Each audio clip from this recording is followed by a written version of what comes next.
santé bi nu mu gàll goosee ñoo ciy def jàngat. waaw damay tàmbali rek pour jaale ñi nga xam ne bile moom la mbir mi dal. suñu mbokk Louga yi. di ñaan yàlla suñu borom soxna soosu mu xareel ko àjjana.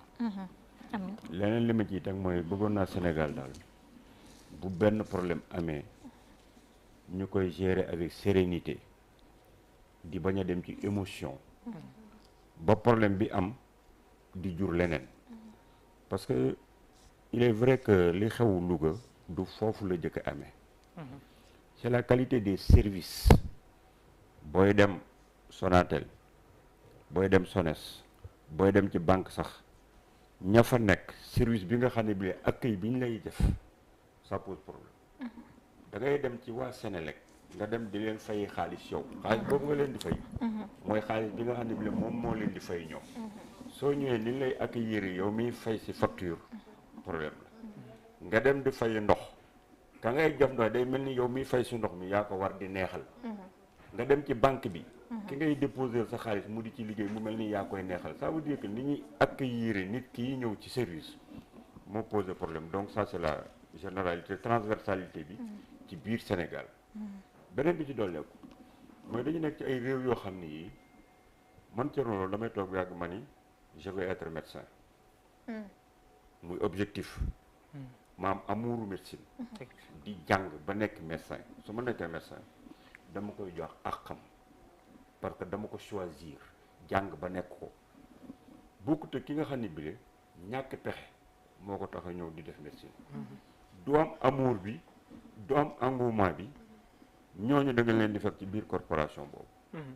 mais phénomène bii am warut a tax ñu koy traité d'une façon ba nga xam ne bile dañuy charger nos hommes yi nekk ci au niveau de la santé parce que man de di dem ci hôpitaux yi vivre ci Covid bii ma nekk centre de santé yi di gis suñu personnel bi. dévouement bi ma gis ci ñoom ñuy toog di taxawu askan bi di leen jàppandiku war nañoo éviter ba duñu leen charger dans leur globalité que corps bu taxaw la corps bu am passif la. corps buy jël ay risques la. corps boo xam ne bii man nit ki ñu ñemee jege man ñemoo moo ko jege. su ma yoree feebar bi ñëpp di daw ñoom ñoo may jege. te dañoo am doom am ay soxna am di jël di ci fi feebar di delluwaat seen kër mën ko fay yóbbu feebar bu nit ñi di daw ñoom ñoo koy jóg song mu mën leen attaqué. gis nga nit ñoonu dañ leen a yoroon njukkeel te waruñoo généraliser ba di leen diaboliser de cette façon rafetul. beneen bi boo xoolee ni ñuy traité problème bi maa ngi toog sànq may xool télévision bi ma xool ñu won ay hôpitalu Louga bi ñu won ay lal yi ni ñu yàqoo mur yi ni ñu délabré ba pare infrastructure yi nga xam ne bi la war na am ci fi ñuy liggéeyee ñoom amu fa mais fi ni ñu ngi génne mur yu yàqu lal yu yàqu mais lan la mur yu yàqu ak lal yu yàqu am ci sage-femme bi liggéey sage-femme bi liggéey def na erreur peut-être taxawul taxawaay bi mu waroon a taxaw mais est-ce que mettre nañ leen ci ay conditions adéquates pour que ñu mun a travailler avec sérénité yooyu itam dañ ko war a gis moo tax bu problème amee war nañ ci bàyyi ministère bi ak administration bi ñu jël seen ay responsabilités def ay enquêtes à l'interne situer les responsabilités ñu teg toutes les sanctions administratives ak sanctions pénales yi ci war a am ñu jël ko mais du ñu toog rek un phénomène am comme ça man très franchement j'ai été très sidéré. J'ai eu mal à Louga mais j'ai eu mal par rapport ak li nit ñi doon traité dossier bi parce que gis naa ay nit ñuy toog ci ay plateau de télévision di téléphoner sama yaay ji dee woon sama papa ja dee woon sama maam ji dee woon ku ci nekk di wax sax sa intimité ni ma doon jure bi ma doon opéré naka lay demee gis nga yooyu c'est des choses à ne pas dire. c'est des choses yoo xam ne waruñu di ko exposer et puis phénomène mën tam ñu bëgg a mettre sur le dos de nos pratiquants là ku dee hôpital ñoom ñoo la rek. mais ce qui est de la sortie du ministère de la santé également. pardon ma ne ce qui est de la sortie du ministère de la santé parce que ñenn ñi jàpp nañ ne moom tamit ni mu déléché ñi nga xamante ñoo di ay nitam moo gën a favoriser coow ñi ba ñëpp këpp ci kaw. ñi nga xam ne ñoo di sage-femme yi ni mu ñàkk a taxawoo ci jamono jooju féeteeg ci côté askan wi bokk na ci li askan wi tamit daal di ŋaañ. parce que déclaration dafa mel ñoom sax ŋaañ ñi la ñuy wax. là aussi gis nga un homme d'état de réagir suivant l'émotion. xam nga quelle que soit la gravité de la situation. da nga koy gérer avec sérénité. ba pare dafa am ay méthodes yoo xam ni noonu la administration di fonctionner man su ma nekkee ministre de la santé nekk fii. Daaru Musi gële. ñu ne ma am na mordom am na benn sage-femme ou bien am na benn gynéco bu fa def li yenn yu mu war a def mais man ni ngay réagir yow ou bien keneen di réagir man personne ne me permet de réagir comme ça. dëgg la man dama war a sérénité am ay procédures ay démarches yu ma mën a jaar ba kañ lañ may wax lan moo xewoon foofu ci Daaru Musi. mais jotoon na ba yónnee situer ay responsabilités. su fekkee ne sax la xew. war naa man nécessité sama démission man en tant que ministre dinaa démissionner quand il le faut. mais du ma démissionner suivant les opinions de groupe ou d'opinion yi nga xam ne bi la moom mooy am kooku kuy def loolu. di réagir suivant les pressions d'opinion ou de groupe tu n'es pas un véritable responsable sérénité lay demee déclencher les procédures internes yi nekk ci biir administration ba indil ko les conclusions. tout à fait mu soog a prendre les bonnes décisions. On ne réagit pas suivant les émotions parce que booy gérer un état da ngay gérer une corporation boo xam ni la preuve moi je m'attendais à ce que les syndicalistes aillent en grève. Parce que c'est pas normal. C'est pourquoi on sache tout le personnel médical à partir de la faute de certaines personnes. C'est comme si on venait ici à Seneweb. yow nga nekk fi yaa kii ngeen def fi benn ngandem kii est-ce que dafa nécessiter ñu charger tout le personnel du groupe. Non, il faut laisser à la direction de Seneweb de situer les responsabilités et de prendre les sanctions. kon su ma la déggee baax a baax da nga bëgg a jàpp ne quand même. Le gouvernement a mal géré cette crise par rapport ak seen kii bi. Moi je dis pas que le gouvernement a mal géré. J'ai suivi le ministre. Le ministre, je l'ai suivi. Je crois sur TFM. Ouais. Je l'ai suivi. Il a envoyé une enquête. Mi ngi def ay procédures. Il dit que dafay xaar ñu indil ko affaire yi. Mais de toute façon l'État est allé très vite parce que ils ont sanctionné le directeur de l'hôpital. Ils l'ont renvoyé. Ouais. Moi je crois que ça aussi des États peuvent réagir comme ça. Quand il y a une émotion générale, pression d'opinion, des trucs comme ça, on coupe une tête.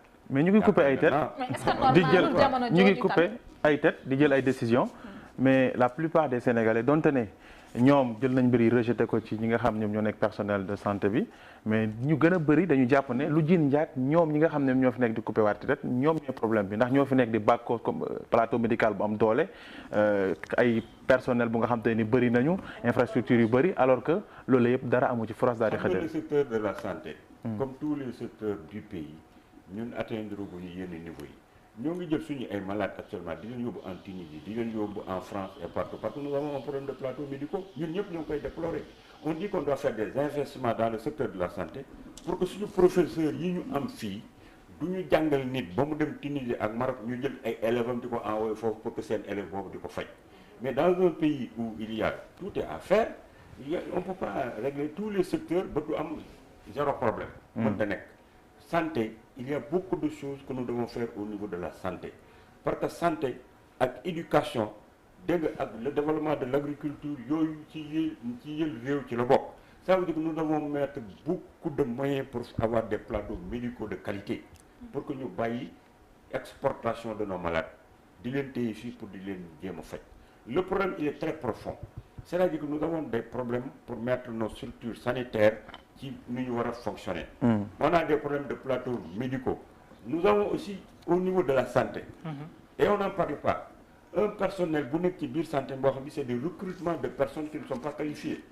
Parce qu'il y a un personnel politique. Parce que dans la santé, il y a une fonction publique, il y a aussi le personnel de santé. C'est pourquoi le milieu de la santé est un milieu qui war nañ ko defaraat réorganiser ko xool nit ñi fiy dugg ñooy ñan yan compétence la ñu am ban école la ñu génn lan la ñu mën mais daal pour résumer li ma bëgg wax bu problème amee il faut que nit ñi di am ak dal pour xool li xew nu mu xewe kan moo ko def ak kan lañ war a mën a sanctionner mais les émotions là ak di def ay sanctions moi je trouve que le gouvernement a même très vite une sanction man j'aurais été ministre de la santé duma sanctionner nit quelle que soit l'opinion yi nit ñi di wax duma sanctionner nit te defuma enquête ba xam ne xam Diouf Sarr kay dafa xalab parce que moom dafa ne mort évitable mort boo xam ne mënoon nañ ko éviter loolu la wax donc ça veut dire que dafa charger directement même personnel de santé bi ko doon protéger vraiment j'ai pas vu le dossier jusqu'à l'heure où je vous parle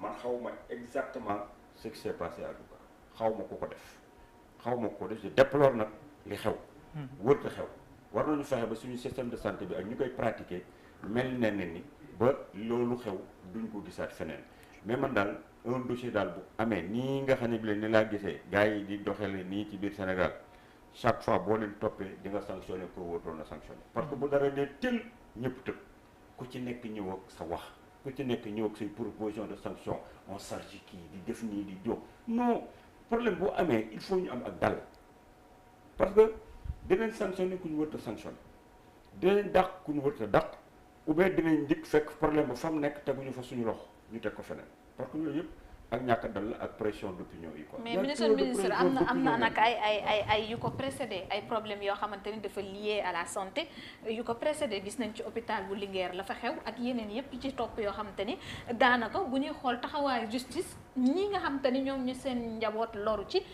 kontaanuñ ci nu ñu demee. est-ce que du tey ji affaire Astou Sokhna bi moom moo nekk loo xamante ni liñ naan sës nañu permettre à beaucoup de Sénégalais tamit ñu extérioriser li nekk ci ñoom. Le premier cas les Sénégalais là n'ont pas aussi l'habitude de porter plainte et de poursuivre des médecins ou des docteurs ou des infirmiers ou des sages-femmes parce que chez nous masla bi daf fi bari man gis naa nit ñoo xam ni defal nañ leen opération fàtte un instrument ci seen biir am na bu fekkoon ne dañuy porter plainte man am naa un ami un professionnel avec qui j'ai fait le lycée il m'appelle une semaine dans la semaine il m'appelle ñu waxtaan wax yu rafet mu war ma seet mu xëy suba ne doom ji man xaaral kaa ñu dem sama hôpital ma dem def sama visite cardiogramme mu ànd ak doom ji ba dugg ci biir salle bi sumi mbubbam dindi montre ak yëpp jox ko ne ko xaar mi fi jox ko portable bi dugg même pas 2 minutes